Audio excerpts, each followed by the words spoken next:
What's up guys, in this tutorial I will show you how to change your controls when playing Brawl Stars on your Android or iOS device. This should be quite an easy tutorial. For more information, click on the first link in the description below. While in your main menu, click on the burger menu on the top right to access your in-game settings. From here, tap on Edit Controls. This will load you into a friendly game where you have the option to change and test your new controls. You can switch the sides of your movement and attacking controls. When selecting one button, change its size with this slider, or select and hold it to change its location on your screen. If you made an irreversible mistake, then simply select Reset, which will change your controls back to default.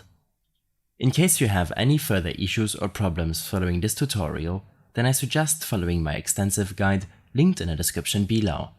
I hope this helped you out. Leave a comment if you have any questions, and see you in the next one.